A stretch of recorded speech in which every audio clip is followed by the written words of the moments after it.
सुनिए काव्य ग्रंथ, मंत्र, श्लोक, स्तोत्र, भजन एवं धर्म के साथ जुड़ी कथाएं। भक्ति से आत्मशक्ति। बोलिए राधा रमण बिहारी लाल कृष्ण चंद्र की जय। आज मैं श्रीमद् भागवत महापुराण के प्रथम खंड के तृतीय स्कंद के प्रथम खंड के तृतीय स्कंद के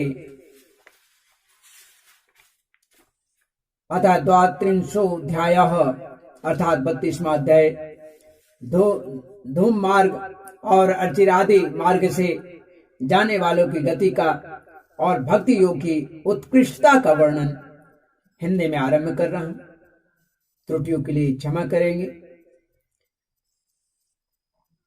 कपिल मुनि कहते हैं, कपिल देव जी कहते हैं कि हे माता,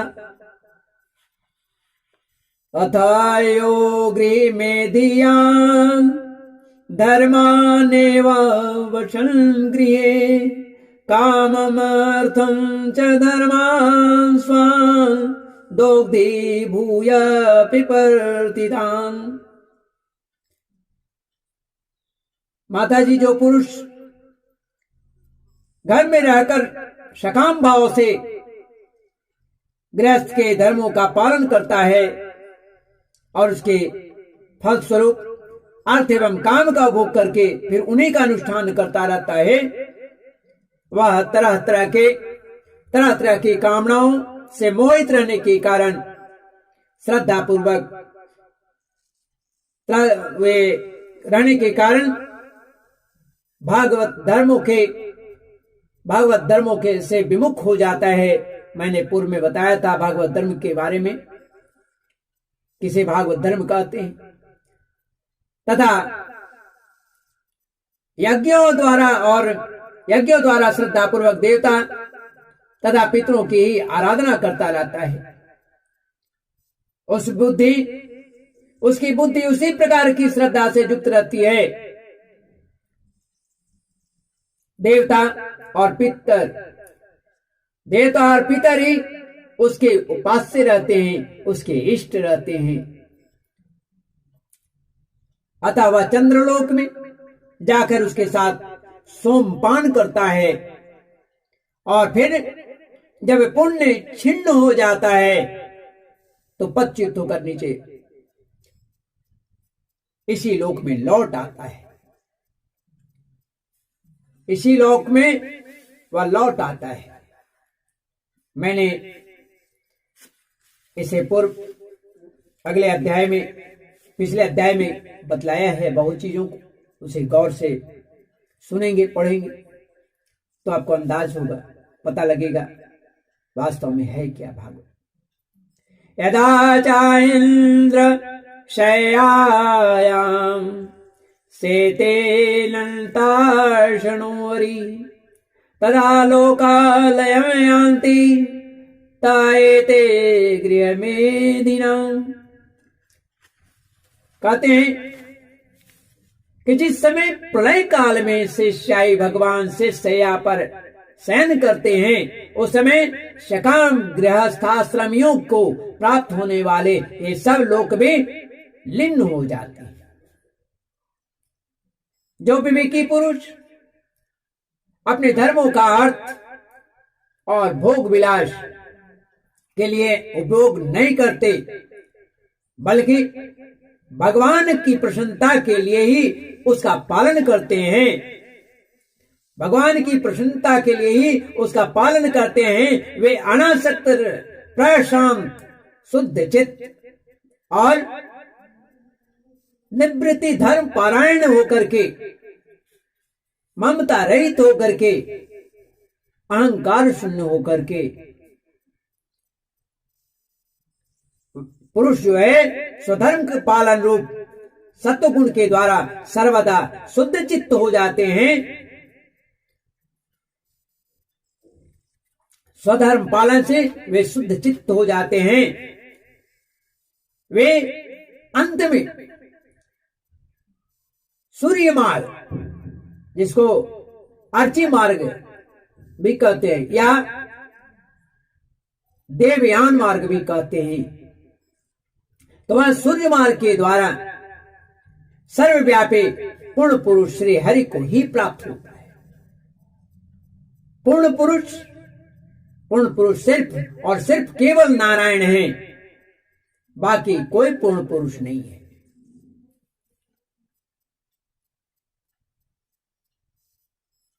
वह हिरण्यगर्भ हैं।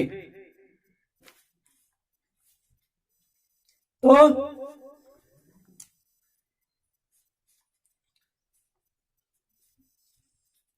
जो कार्य कारण रूप जगत के नियंता, संसार के उपादान कारण और उसकी उत्पत्ति, पालन एवं संहार करने वाले हैं, जो लोग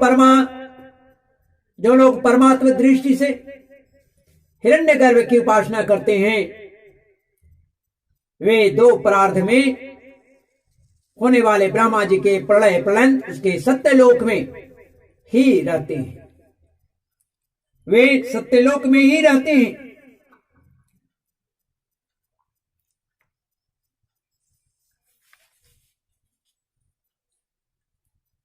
जिस समय देवता आदि से श्रेष्ठ ब्रह्मा जी अपने द्विपरार्थ काल के अधिकार को भोग कर, मैंने समय सभी का पूर्व में बताया है, दूसरे अध्याय में भी,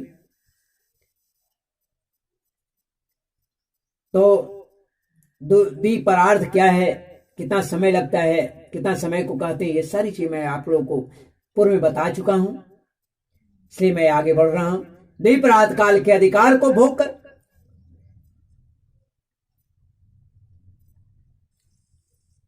पृथ्वी, जल, अग्नि, वायु, आकाश, मन, इंद्रिय और उसके विषय शब्दादि जो हैं, और अहंकारादि के सहित संपूर्ण विश्व का संहार करने की इच्छा से त्रिगुणात्मिका जो है शक्ति, त्रिगुणात्मिका जो प्रकृति के साथ एक रूप होकर निर्विशेष परमात्मा में लीन हो जाते हैं। उस समय प्राण और मन को जो प्राण और मन को जीते हुए वे विरक्त योगी गण भी देह त्याग कर उन भगवान ब्रह्मा जी में प्रवेश करते हैं और फिर उन्हीं के साथ परमानंद स्वरूप पुराण पुरुष परब्रह्म में लीन हो जाता है। इससे पहले वे भगवान में लीन नहीं होते, क्योंकि अब तक उनमें अहंकार शेष था। इसलिए हे माता जी, तथा तं सर्वे भूतानां हृत पद्मेषु कृतालयं श्रुतानुभावं शरणं ब्रज भावेण भामिनी। अब तुम भी अत्यंत भक्ति भाव से उन श्री हरि की चरण शरण में जाओ। समस्त प्राणियों का हृदय कमल ही उनका मंदिर है और तुमने भी मुझसे उनका प्रभाव सुन लिया है। वेदगर ब्रह्मा जी भी जो समस्त अस्थावर जंगम प्राणियों के आदि कारण हैं, मरीचि आदि ऋषियों, योगेश्वरों, सनकादि ऋषियों तथा योग प्रवर्तक सिद्धों के सहित निष्काम कर्म के द्वारा आदि पुरुष श्रेष्ठ सगुण ब्रह्म को प्राप्त होकर भी भेद दृष्टि और कर्तृत्वाभिमान के कारण भगवत इच्छा से जब सर्ग काल उपस्थित होता है, तब काल रूप ईश्वर की प्रेरणा से गुणों में क्षोभ उत्पन्न होने पर फिर पूर्वत वो प्रकट हो जाते हैं। इस प्रकार पूर्वोक्त ऋषिगण भी अपने अपने कर्मानुसार ब्रह्मलोक के ऐश्वर्य को भोग कर भगवत दीक्षा से गुणों में क्षोभ होने पर पुनः इस लोक में आ भी जाते हैं। ऐश्वर्यम पारमेष्ठेयम ऐश्वर्यम पारमेष्ठेयम च तेपि धर्म विनिर्मितम निषिभ्य पुनरायांते गुण व्यतिकरे सति ये आसक्त मनुष्य कर्मसु श्रद्धयान्विता कुर्वन्त्य प्रति सिद्धानि नित्यान्यपि च कृतघ्नसा।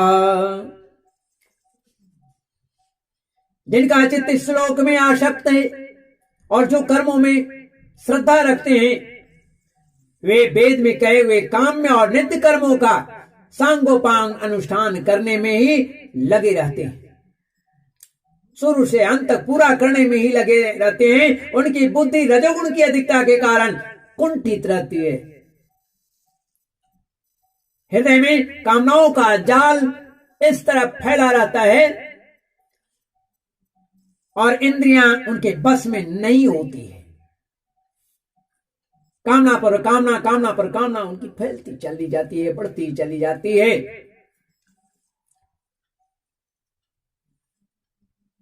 इंद्रियों पर बस नहीं रहता, बस नहीं होती। बस अपने घरों में ही वे आसक्त होकर के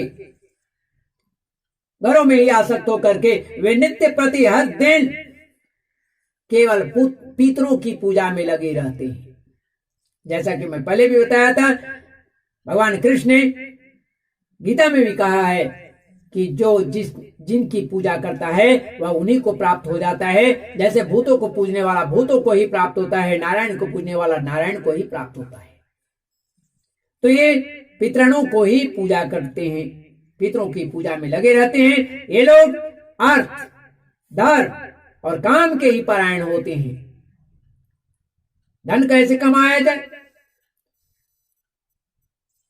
धर्म के लिए चिंता वैसा नहीं। ये लोग अर्थ, धर्म और काम के ही परायण होते हैं। इसलिए जिनके महापराक्रम अत्यंत कीर्तनीय है, उन भव भय हारी श्री मधुसूदन भगवान की कथा वार्ताओं से तो ये बिल्कुल विमुख होते हैं। केवल धन की ओर दौड़ने वाले का यही स्थिति होती है। धर्म करते हैं लेकिन धन और काम की प्रधानता होती है। इच्छा अर्थात काम।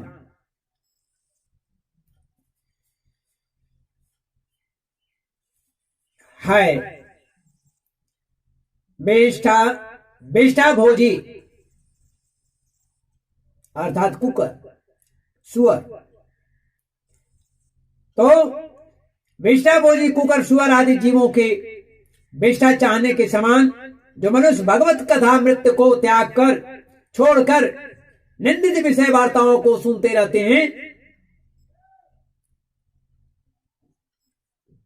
वे तो अवश्य विधाता के मारे हुए हैं। निश्चय वह विधाता के मारे हुए हैं और उनका बड़ा ही, उनके भाग्य जो है वह बड़ा ही मंद है। वे मंद भाग्य हैं।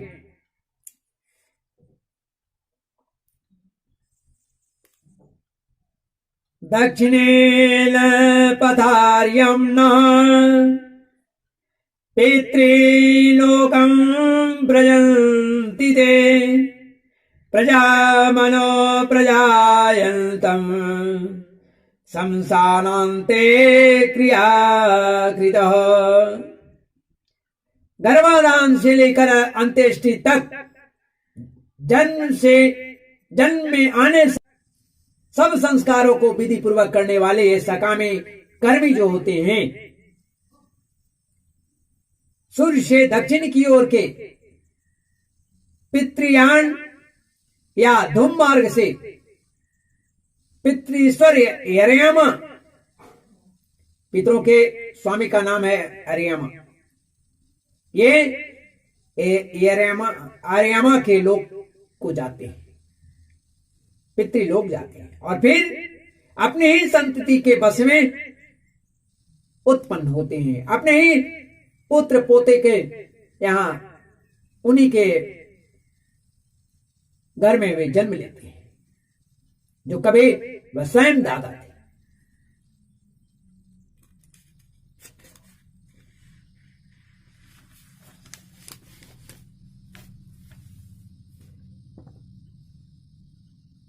तस्ते क्षीण सकृता पुनर्लोकमिमं सति पतन्ते विविशा देवे सद्यो विभ्रंसितोदया। माता जी, पितृलोक के भोग लेने पर जब उनके पुण्य छिन्न हो जाते हैं, तब देवता लोग उन्हें वहां के ऐश्वर्य से च्युत कर देते हैं और फिर उन्हें विवश होकर तुरंत ही इस लोक में गिरना पड़ता है। हे मां, जिनका चरण कमल भजने योग्य है उसे ही भजनी चाहिए।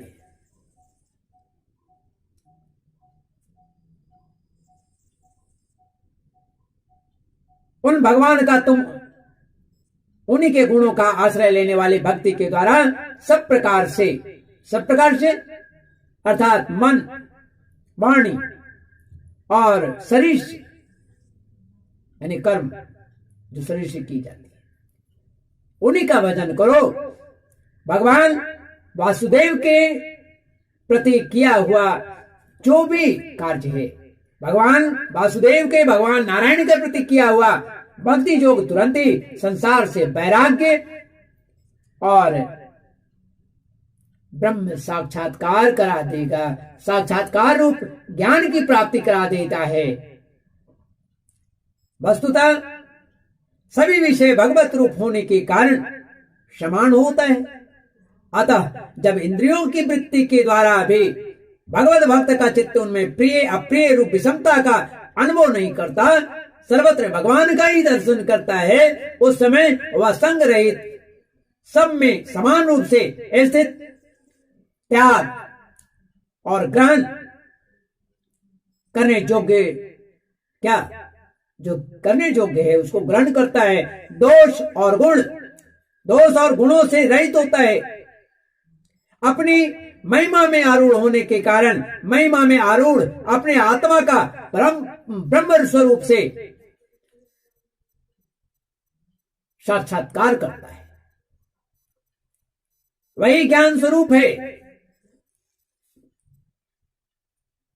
ज्ञान मात्रम परम ब्रह्म परमात्मेश्वर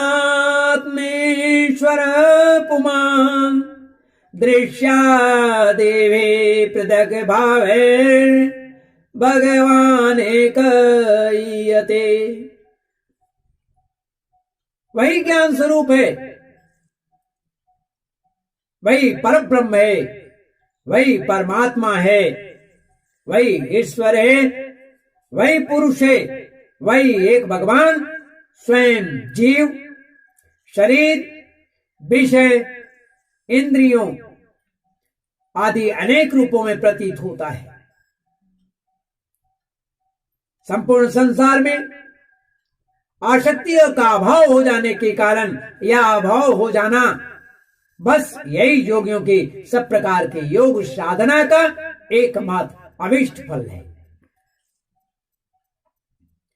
ब्रह्म एक है, ज्ञान स्वरूप और निर्गुण है। ब्रह्म एक है, ज्ञान स्वरूप और निर्गुण है। तो भी वह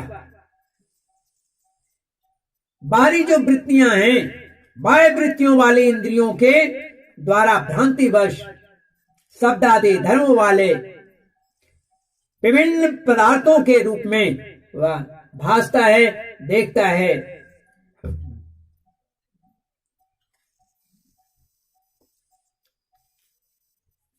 जिस प्रकार एक ही परब्रह्म महत्त्व वैकारिक, राजस, तामस, तीन प्रकार का अहंकार,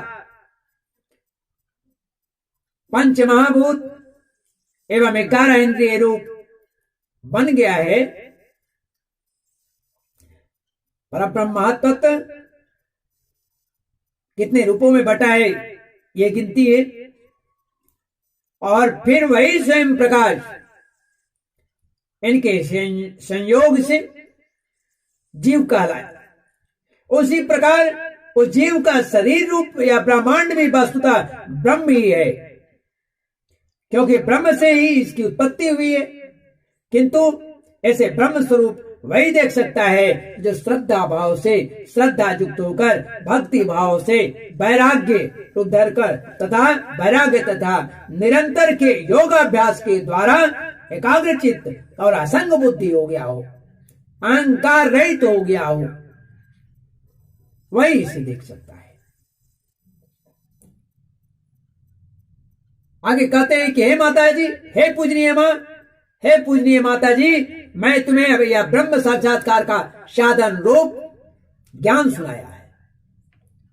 इसके द्वारा प्रकृति और पुरुष के यथार्थ स्वरूप का बोध हो जाता है।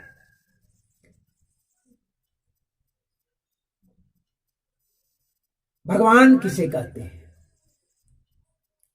भगवान किसे कहते हैं? ज्ञान योग समने निष्ठो नैर्गुण्यो भक्ति लक्षण द्योरप्येकैवार्थो भगवत शब्द लक्षण। कहते हैं कि देवी, निर्गुण ब्रह्म, जो निर्गुण ब्रह्म अर्थात विषयक ज्ञान योग और मेरे प्रति किया हुआ भक्ति योग, निर्गुण ब्रह्म विषयक ज्ञान योग और मेरे प्रति किया हुआ भक्ति योग, इन दोनों का फल एक ही है, उसे ही भगवान कहते हैं।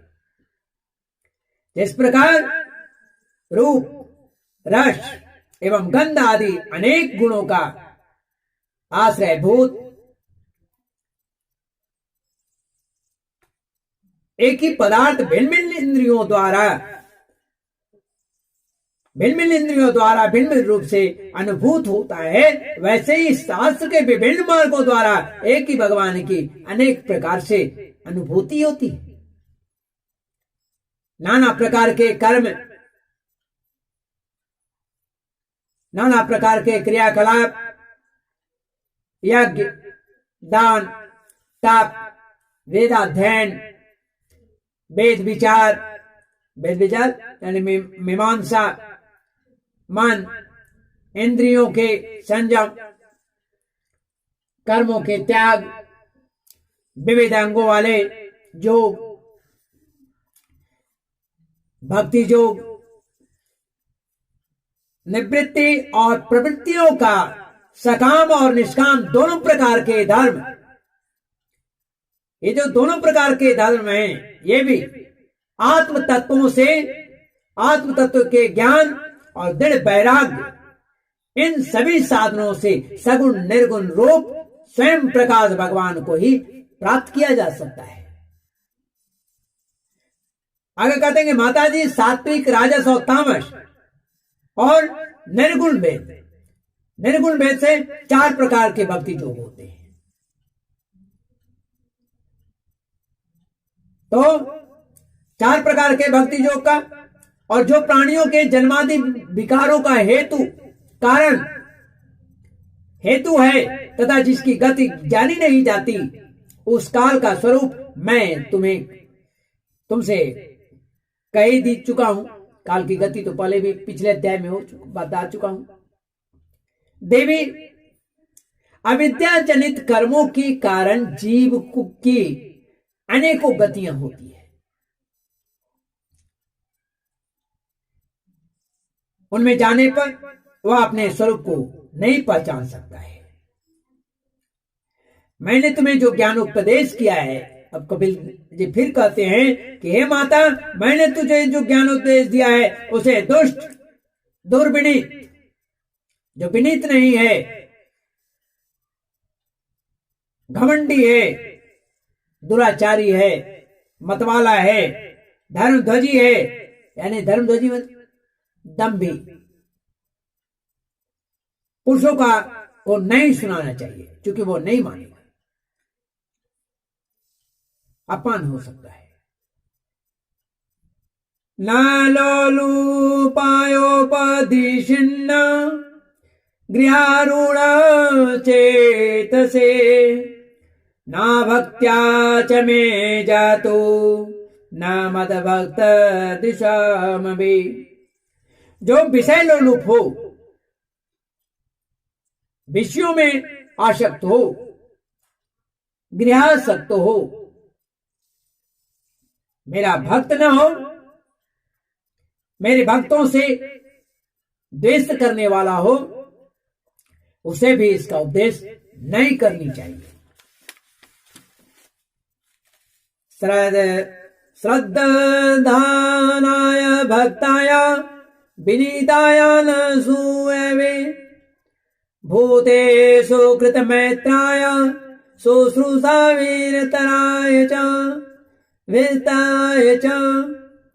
जो अत्यंत श्रद्धालु भक्त विनयी हो, दूसरों के प्रति दोष दृष्टि नहीं रखने वाला हो, द्वेष नहीं करने वाला हो, सब प्राणियों में मित्रता रखने वाला हो, गुरु सेवा में तत्पर हो, बाह्य विषयों में अनासक्त, शांत चित्त, मत्सर शून्य और पवित्र चित्त हो,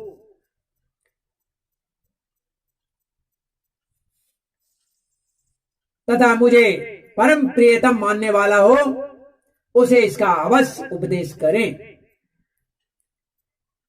हे मां, जो पुरुष मुझ में चित्त लगाकर इसका श्रद्धा पूर्वक एक बार भी श्रवण या कथन करेगा, वह मेरे परम पद को प्राप्त होगा। श्रद्धा पूर्वक होकर के, प्रेम पूर्ण होकर के, ध्यान देते हुए इसका जो एक बार भी अध्ययन करेगा, हे माता, मेरा परम पद को अवश्य प्राप्त होगा। इस प्रकार भगवान ने अपनी मात से धर्म मार्ग का अर्चिरादि मार्ग से जाने वालों की गति का और भक्ति योग की उत्कृष्टता का वर्णन उन्होंने किया।